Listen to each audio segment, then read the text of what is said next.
Okay, check chat.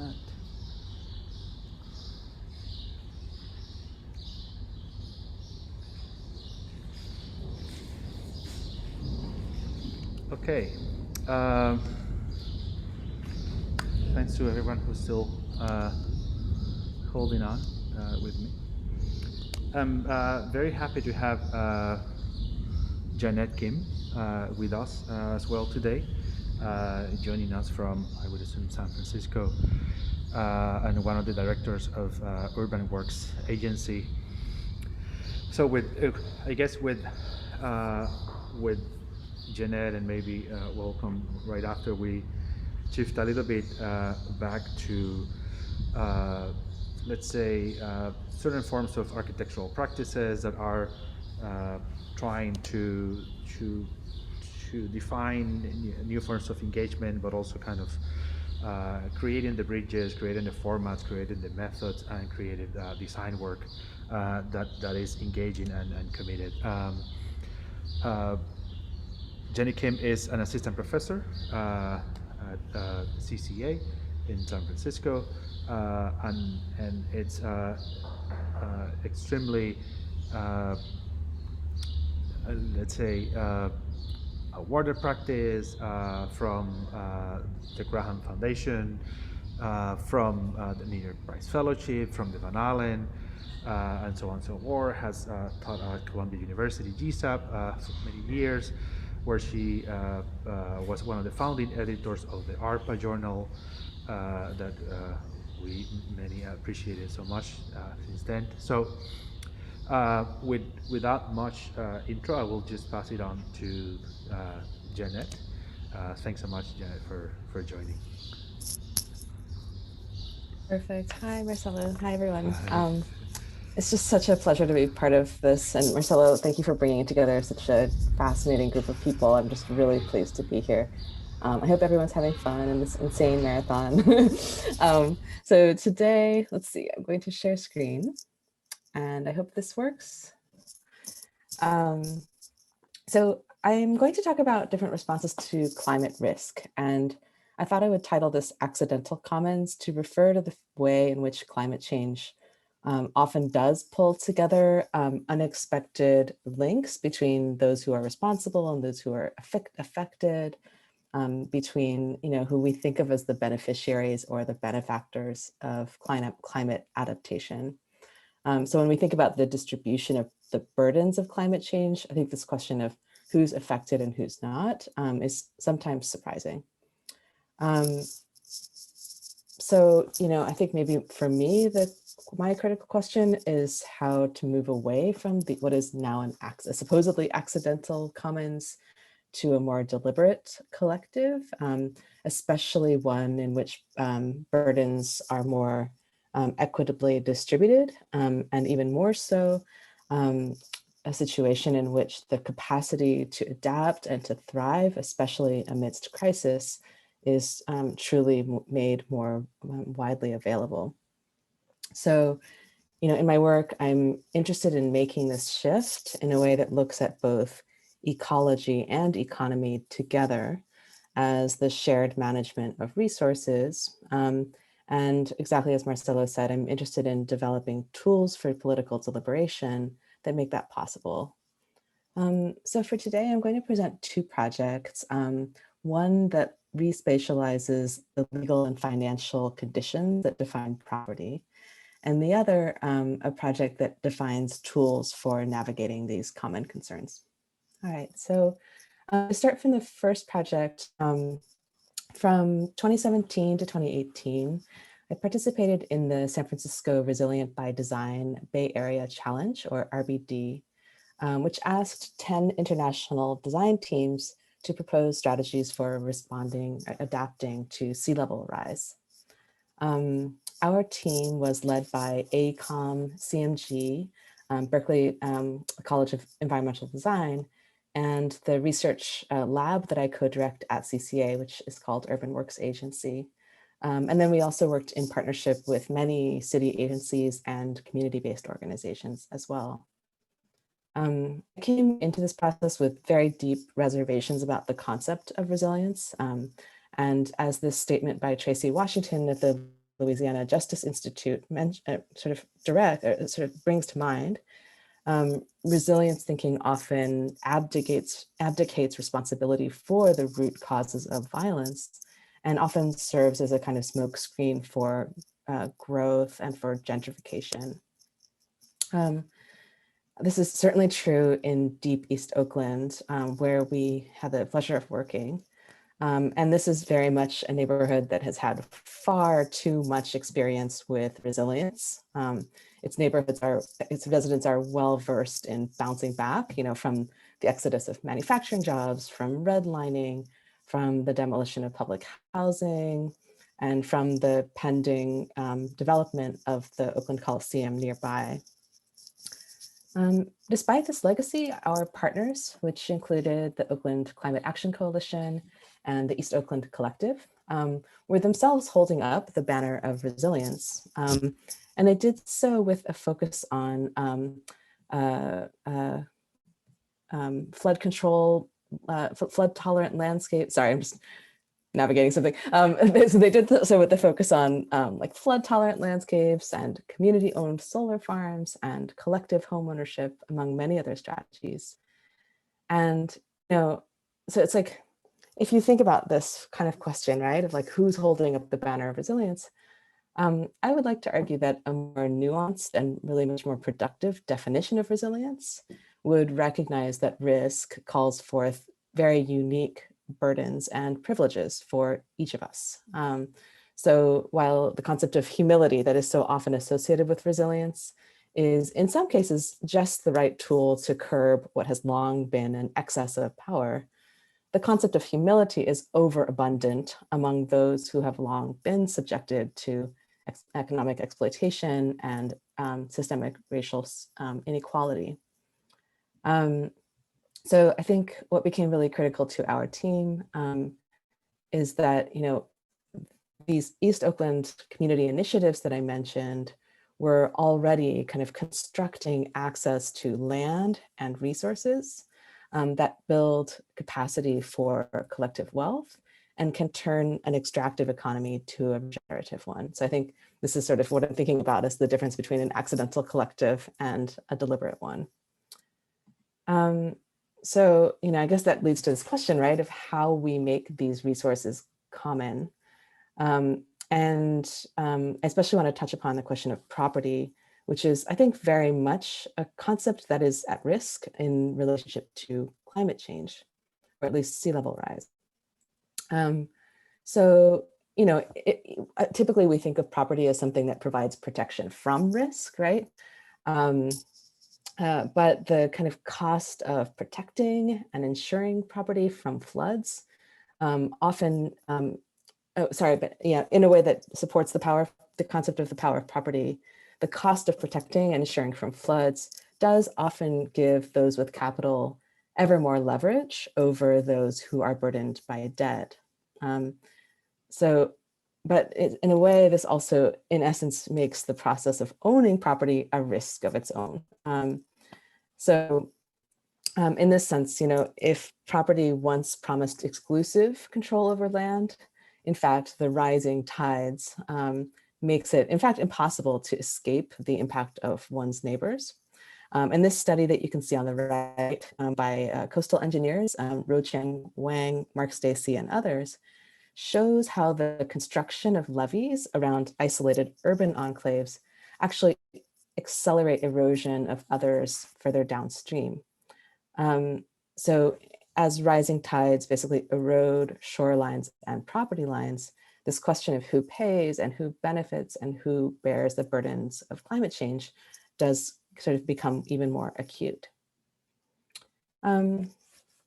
Indeed, our team found that rising groundwater is extensive throughout deep East Oakland. And this is research that was especially led by our team member, the landscape architect, Christina Hill, who proposed that we express groundwater in lagoons to kind of host floating structures.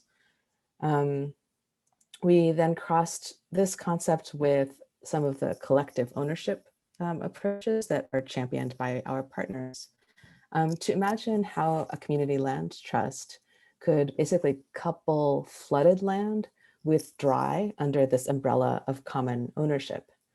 As all CLTs do, this would take housing off of the speculative market. And because CLTs own land collectively, but buildings individually, basically residents could move into new housing on the same site or kind of redistribute the cost of really shifting this landscape around, especially as groundwater really rises into this urban fabric. So I'll speak less about this today, but this idea eventually fed our team's proposal, which was called the Estuary Commons, and proposed a kind of loop of waterfront landscapes that were widened to accommodate floods and then stepped back to stage the eventual accretion and migration of marsh habitat along its shores. A second aspect to this was especially one that I was involved in, which produced this kind of patchy assembly of tidal ponds and CLTs that I just described. So, in essence, then, this approach builds on the idea that is described by the legal scholar Katerina Pistor, that the ownership of land is in fact not an absolute right, but a very tenuous set of entangled obligations. Since RBD wrapped up, I've been doing some drawings of some of these alternate property arrangements to try to look at that kind of hinge between the legal aspects of property and the spatial ones. To do this, I've been both inspired and frustrated by this shearing layers diagram by Stuart Brand and kind of in turn inspired by Frank Duffy. And Brand, basically, if you're not familiar with this diagram, Brand describes how buildings change over time in a way that's staggered. So for example, like its structure might have a lifespan of 50 years, its skin might change every decade, the space plan can change almost daily at the whim of its inhabitants. Importantly, Brand does not recognize that the site is transient. He calls it eternal. And I think this is really a reflection of his kind of libertarian politics that really try to focus on the individualistic boundaries of a single building. But if we were to let such isolationist tendencies prevail, we might just simply see like more and more and more water. So to avoid this conclusion, I redrew Brand's diagram to try to delaminate sites, landscapes, and services back out in a city. And then I've named sort of the beneficiaries and benefactors of each new layer in red. And then I drew out 5 speculative scenarios, many of which we explored in our RBD team that sort of provoke these different models of ownership and land. So I'm going to give you a brief intro to the 5 strategies. The first looks at a value capture approach, which is basically a policy tool that can tax future development, which is suggested here in the dotted lines, and then redistribute those funds back to, for example, a budget that's controlled through a community-driven process. And these things could kind of fund like infrastructure improvements or like a community kitchen, just really a huge range of investments or changes. The second property scenario is a community-owned solar project. And in all of these drawings, I'm using color to signify ownership. So the yellow, for example, suggests that different landowners in this area could kind of together support this much bigger landscape of a community-owned solar farm. And then that solar farm can, of course, can basically, profit, like keep profits local to these community owners. Third is the application of what's called the public trust doctrine, which basically defines government ownership of land according to the location of the mean high tide line. So you can imagine with sea level rises, this is becoming a really controversial question. And in this case, we've just imagined the kind of reclamation of street corners, like corners of urban blocks, in this case for government use, but more especially for kind of basically rematriation to indigenous land use access. Fourth is the community land trust, as I described before, where you can see the collective ownership of the land in yellow, and then these kind of individualized structures above in red and blue.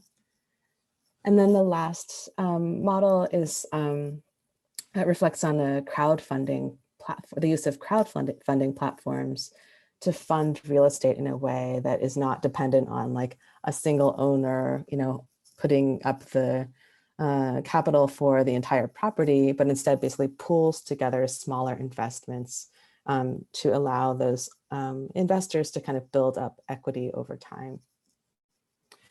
So across these 5 scenarios, I hope you can see how property can, I think, be a very critical instrument. And far from being a kind of sanctuary from intrusive forces, property can also serve as a kind of dynamic and malleable component of a city that can welcome in new custodians.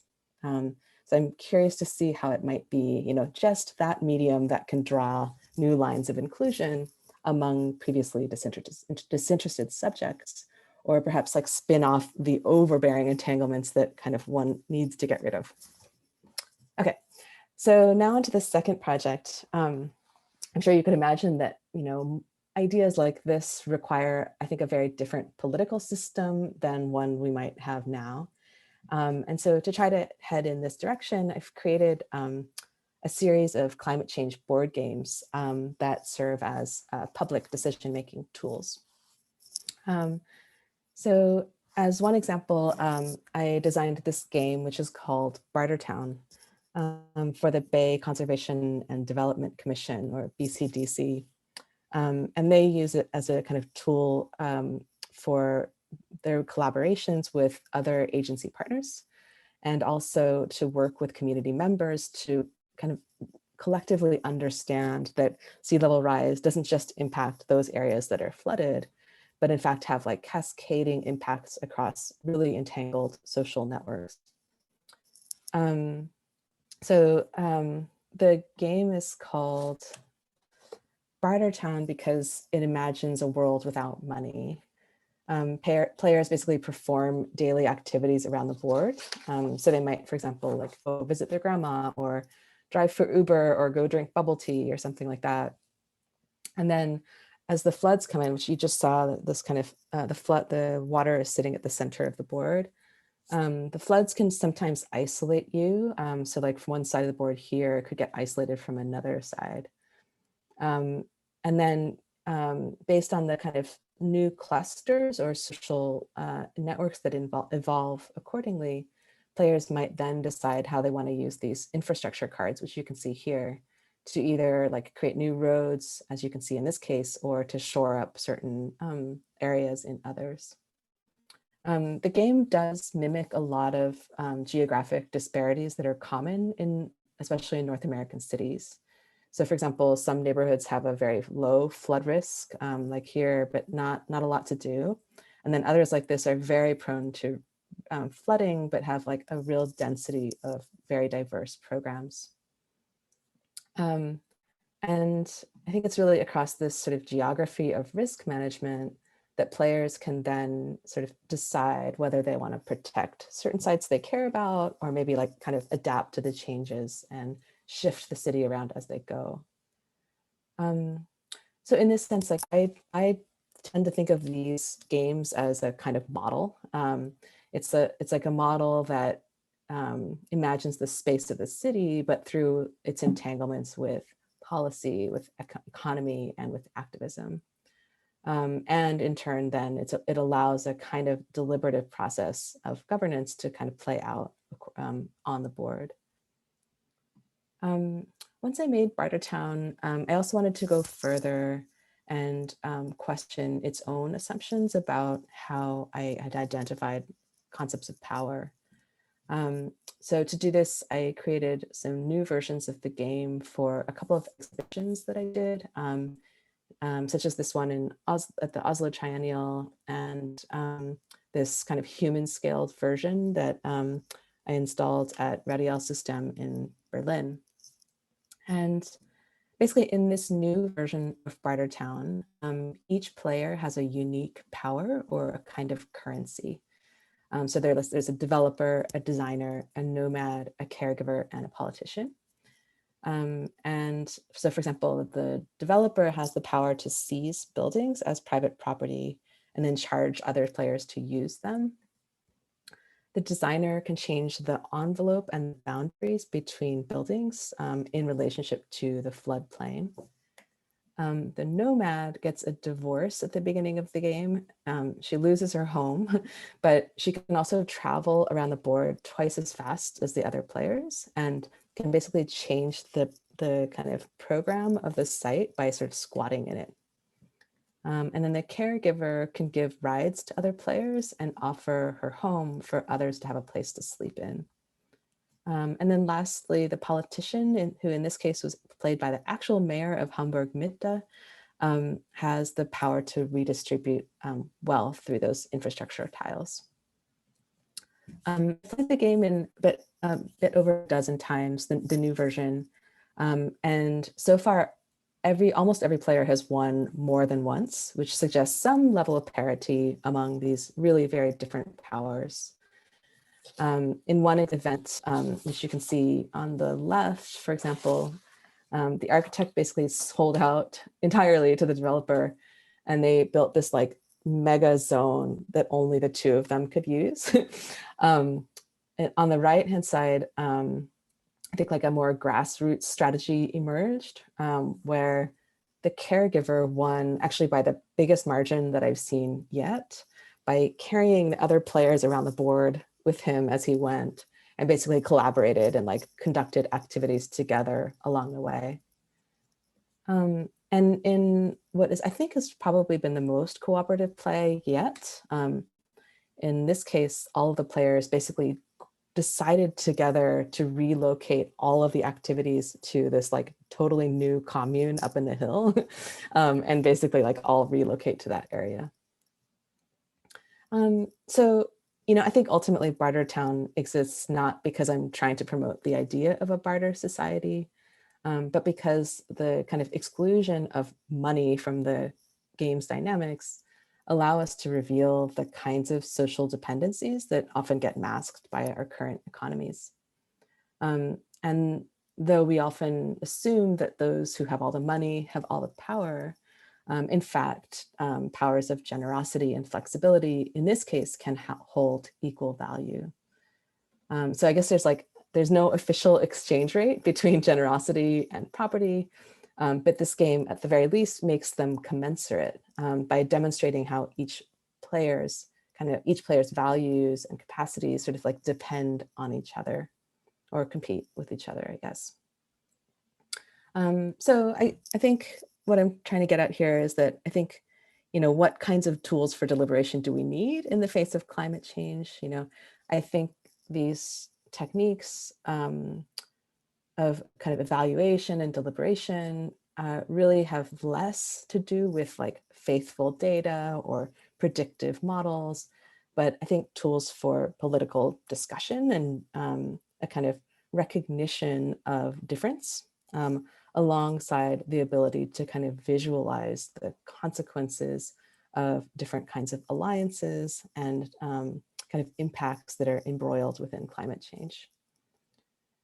Okay, so I hope that I've showed how these kinds of different collectives could be reconstructed through, I think, very different definitions of both property and governance.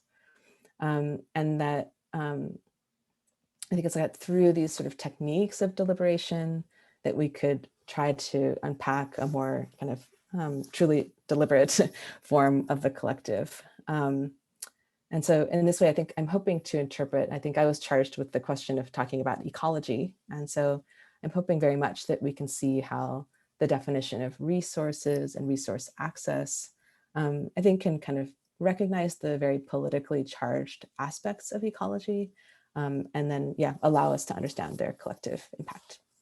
Thank you. Thank you so much, Janette. I'm starting to, I think, and seem blurred because it's getting a little bit dark in here and a little stormy. Wow. Yeah, we It's have a nice sound. The birds have left and now we hear yeah, storms. and then rain and thunderstorm. But we're Right when I'm talking about crisis, I suppose. yeah, and maybe I'll begin with one comment, and then there are other topics. Maybe we could also talk a little bit more. And first of all, I mean, I thank so much for thoughtful and presentation, but also beautiful work, uh, and extremely, I think, sensible in sort of trying to work with the challenges and the nuances right together that implies to work with such complex things as risk. Um, and I wanted to begin there with your with your work as a form of helping us kind of elucidate a little bit of how we navigate the tensions between risk and resilience. And I know that you presented it, but I wanted to hear maybe a bit more in terms of that risk, that relation between risk and resilience. We clearly know that risk is not is not even, right? Risk is not the same for everyone.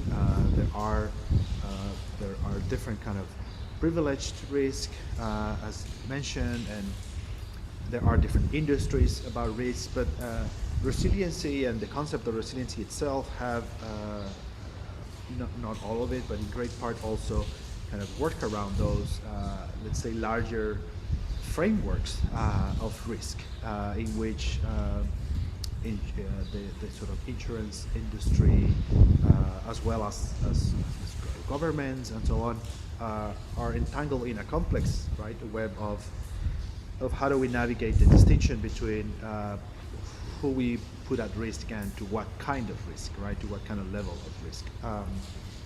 So since you have been engaging with this much more deeply, can you elaborate more on some of those challenges and on the nuances and because when, for example, you mentioned that you work with in some projects with ACOM or kind of large cities, and so it's almost like it's inevitable that we need to work at that scale, uh, but that one in itself doesn't necessarily question the structure that maybe in the first place produced the risk. So it's right. So it's almost like there are certain things that are partially suspended, so others can move ahead, and then the other ones will do the other, I will say, scenario, which we'll get to that. But if you can talk to us a little bit more about the risk and resilience relation. Yeah, thank you for picking up, for starting there, because I think that is really fundamental. And I think to address your question, it might be useful to talk a little bit about some of the theories behind resilience and understand where these concepts come from. And then maybe we can think about what that means relative to the scale question that you raised. And, I think usually I hear, I think I could maybe summarize a lot of the critiques of resilience around two major camps. One is the question, is the kind of issue that resilience has become a kind of buzzword as a stand-in for development, and that there's a kind of unapologetic approach to redeveloping shorelines that's allowed by this feeling that we're going to build more buildings, but they're going to be resilient. So I feel like there's that criticism, which, like, for example, I think came up a lot among Lower East Side communities in relationship to Bjarke Ingels' proposal for Lower Manhattan, just as one of many, many examples. So there's that critique that I think is really important and really valid. But I also find it really useful to kind of go back into, some of the, let's say, more underlying premises of resilience to understand why and how that smokescreen is actually operating. So if you look back, and sorry, the sense it all seems really like I'm lecturing you, but it's like if you look back to ecological definitions of resilience, it's like this idea. There's this idea that you could see this animal just it takes like loss after loss after loss, and somehow magically it can adapt, right? And there's this celebration of that. Or if you look at like popular journalistic media about resilience, there's a celebration of, for example, whoa, sorry, cat problems. There's like a celebration of like kids who have asthma issues who are able to kind of overcome the odds. Or there's a lot of people will talk about, the ability of like cell phone networks in Africa to kind of overcome the kind of, sort of inadequacy of like whatever infrastructure, right? So it's like every single example of resilience is the celebration of an organism's capacity to kind of withstand this loss. And then interestingly, then you also see like groups like the community groups that I was working with genuinely and meaningfully embracing the concept of resilience, because it does align with humility, it aligns with adaptation, it doesn't assume the kind of static, claims to ownership or like value systems that I think are so problematic. And so it's just like this complicated thing where there's the need to embrace humility and adaptation, but a kind of like strange complicity with the burdens of so much like violence and crisis. And so I think I started to understand, and I was really influenced by Arit Halperin's writing about this, about resilience, where she talks about the importance of recognizing the difference, that to recognize that resilience means different things to different people, and based on their exposure to risk. And that it's like there really, as I said, I'm sorry if I'm repeating myself a bit, but there truly is a need for humility among others, and there truly is a need for stability among others. And so I think it was just with that recognition of difference that I think I could come to terms a little bit more with, I think, what's really complex about resilience. And I think that's what the scale question does come in, because it's like, once you start to understand that there are differences, right? You start to understand that like at the scale of the neighborhood of East Oakland, there's one question. But if you understand East Oakland in relationship to downtown Oakland, or like Silicon Valley, or like the kind of tidal action across the entire Bay, you start to understand that like there are certain protections that need to happen to protect those who have been overburdened. And there is a need for others to take responsibility where they haven't been taking responsibility. So I think it's useful to understand that there can, as contradictory as it might be, an ability to kind of protect, to make some things exclusive in certain conditions and make things more inclusive, or even sort of export risk in other cases. Yeah, thanks.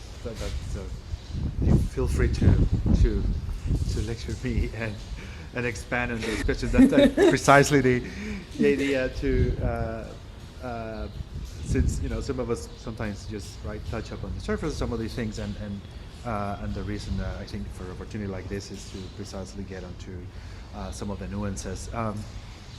I wanted to follow up with I think that or the idea of frameworks, of methods and tools that your work entails, and it's sort of critical to it in a very nice way, by the construction of, or envisioning of, scenarios.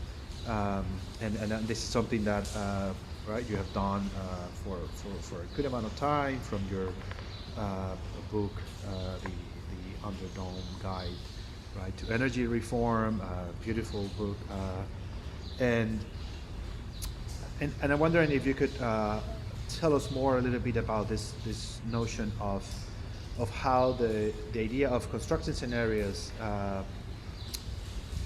allows for engaging with speculation in a way that it is grounded, but also kind of helps spark maybe different imaginations or possibilities that are really not visible, because it's almost like we just need that little extra thing to make it visible, and the scenario as a kind of tool to make those things visible. So I don't know, I think you have a lot of different projects working with this principle of scenario making, scenario creation, and maybe you could tell us more a little bit about that. Yeah, it's a question I think about a lot because like one thing, especially with Bartertown, for example, well, actually, so I have these two games that I've especially focused on. One is Bartertown, and the other is a game that's called In It Together, and I created it with my partners in that RPG process. And so that other game is much more kind of driven by what's at stake among the community and city agencies that we worked with. So in both the case of Bartertown and the In It Together game, I think we started by imagining scenarios and conflicts and debates that are very much grounded in the like just current question about what to do about all this stuff. So for example, I'm trying to think. Um, yeah, I mean, for example, in East Oakland, I think there were certain like questions about how resource flows worked among these new developers that were coming into the neighborhood and um, tenants, rights advocates, basically, in some cases. Um, or in the case of Bartertown, there was kind of this underlying debate and question about how all the kind of NIMBY regionalism that happens in the Bay Area related to so that NIMBY regionalism had tended to make people feel like I'm not affected by the other side, and the game really existed in part to demonstrate how that wasn't true.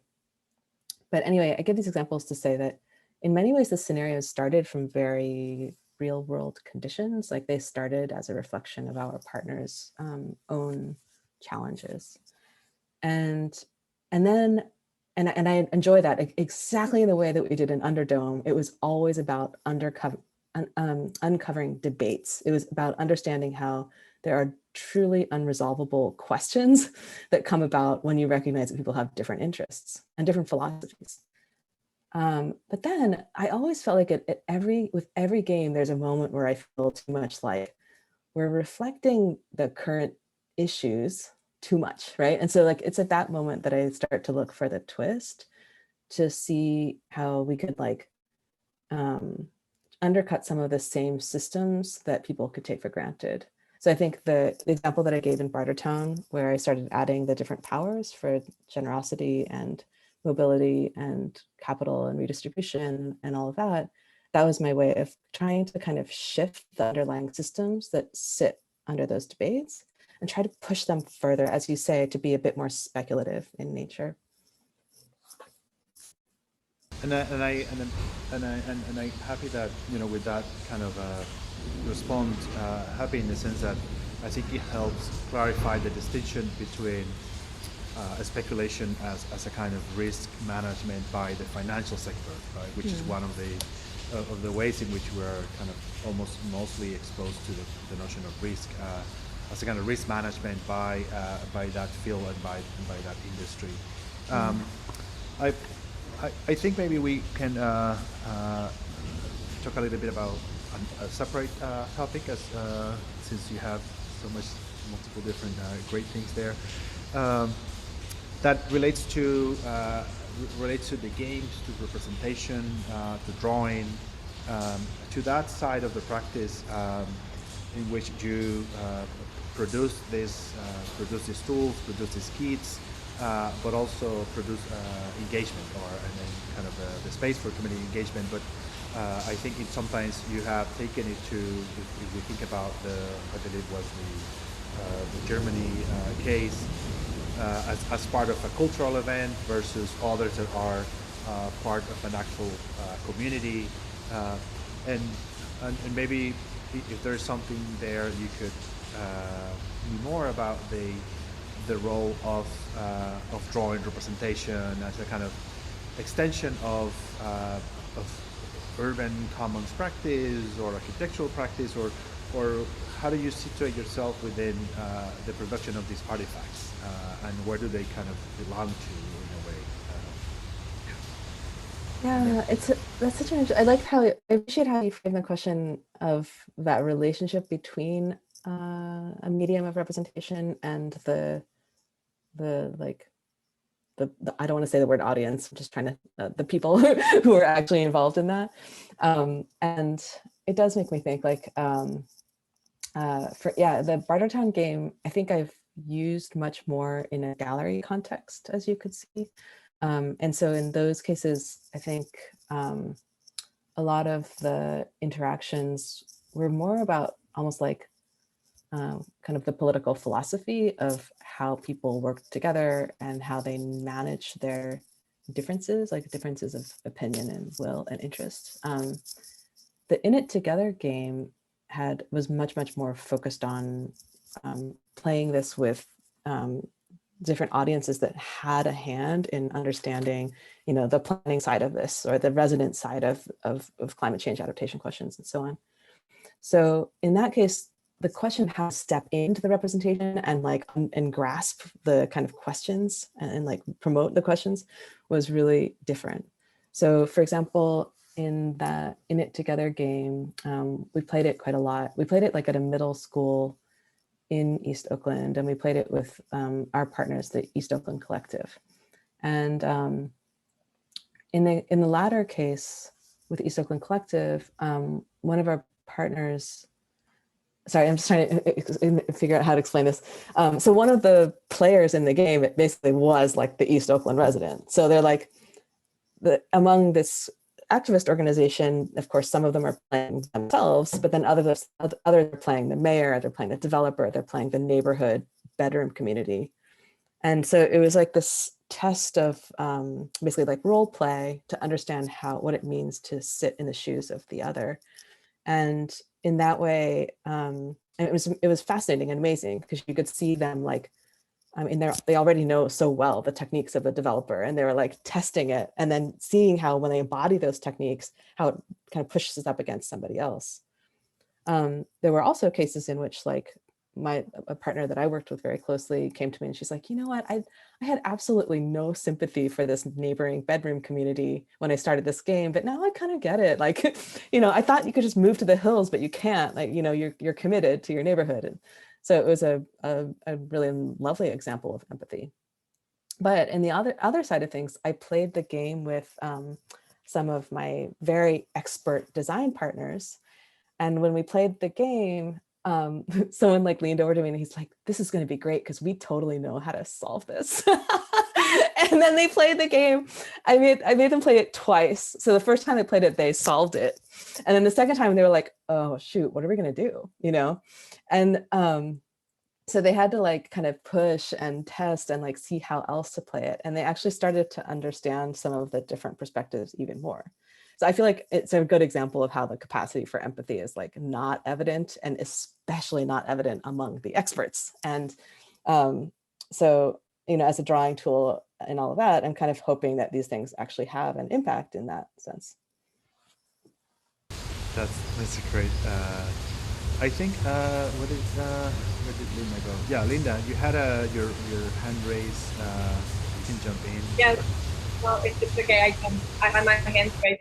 Hi, Janette. Hi, Marcelo. I wanted to get you talking about how could this role-playing artifact could foster empathy, but I think my question is kind of answered with the last anecdote.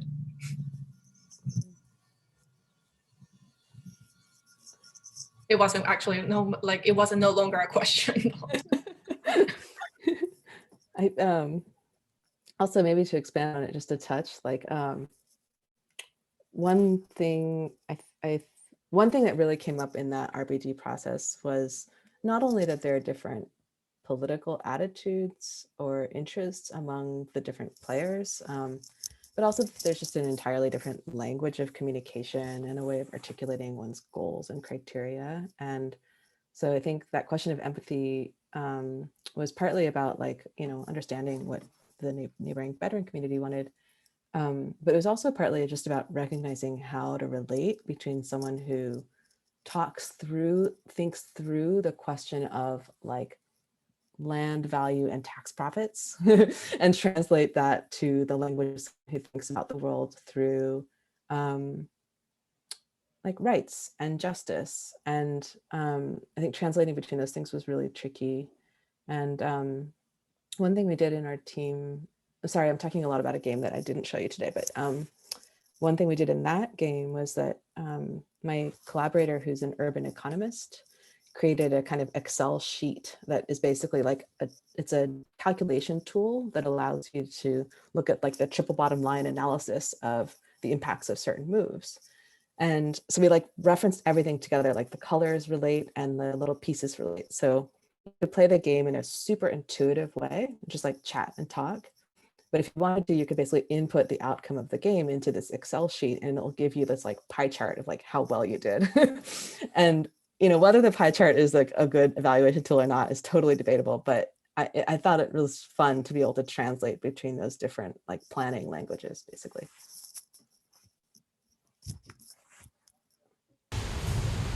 So this is, you're not, maybe I will, I have two different screens. You might not see this one, but I'll just share a little bit of the, just to make it, yeah, right there. Yeah. So that's our sort of setting right now on the 5-6 camera. So it's getting funny and noisy. But that's just to get back to the risk for a second, risk and property, as a way to wrap up. And because our next guest will be Linda, who is around. And what are the alternatives to property, but going back a little bit to property as also how Emmanuel and Jen presented as body as property, land as property, but also maybe we'll see maybe this and other things, resources as property, like water or air and so on. And I know that when you, for example, when you work with questions of energy or kind of CLT alternatives, and all those in a way are trying to explore, right, and find alternatives to property as property owners, right?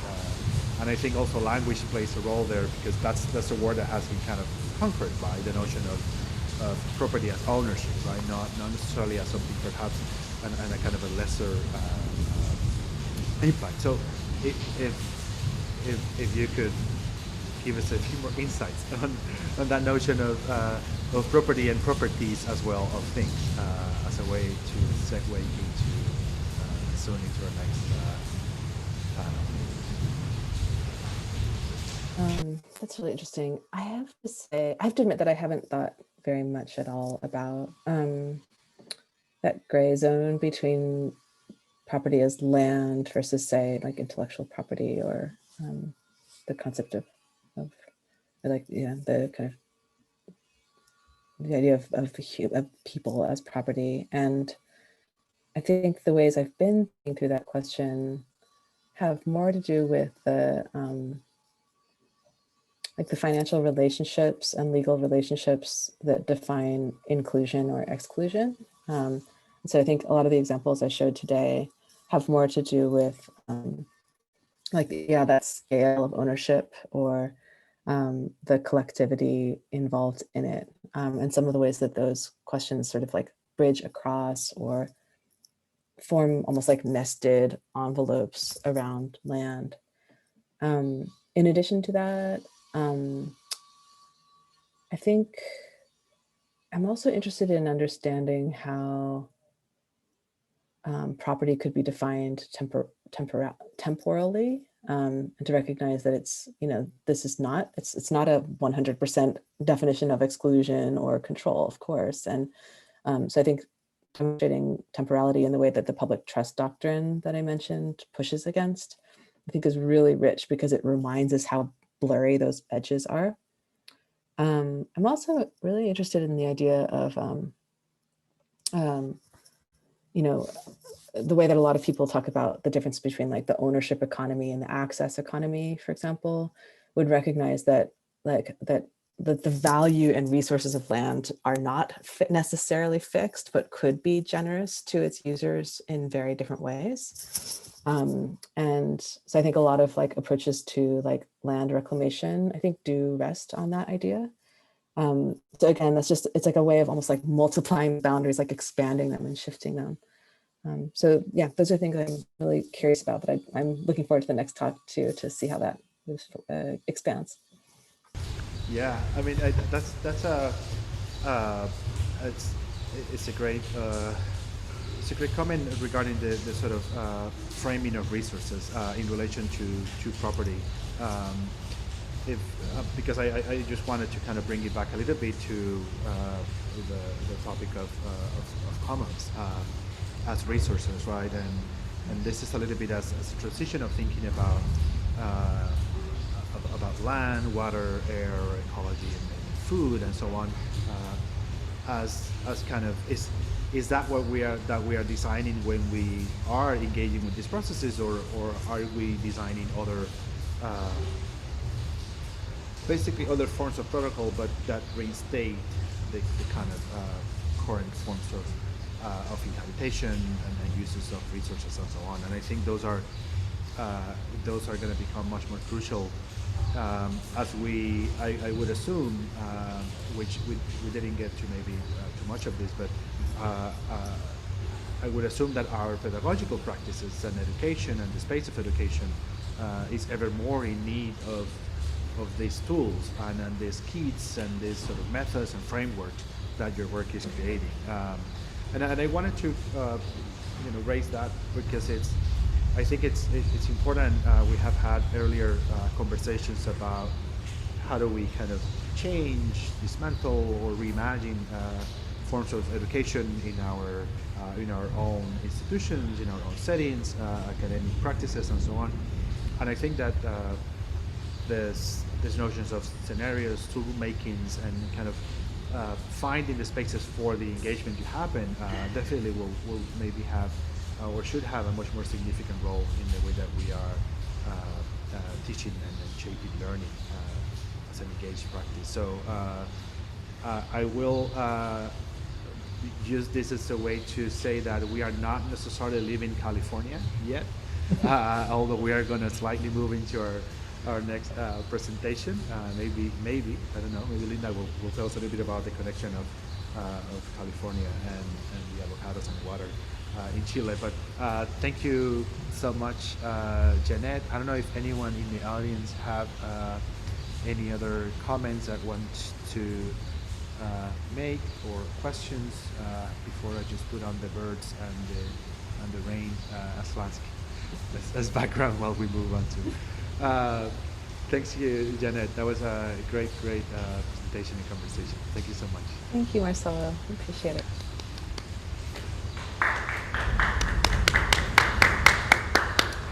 So we'll be continuing in just 5 minutes with the chilling, and we're beginning to going down the hill of our marathon. So we'll be back. I'll be back in a moment with Linda, Amira, and Fernando.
Okay.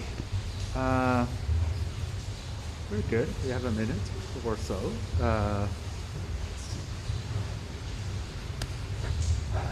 Set up here.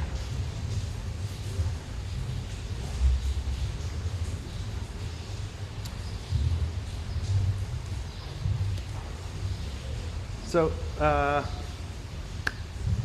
welcome everyone, either again or the ones that are just joining. We are beginning our seventh presentation of the day. Happy to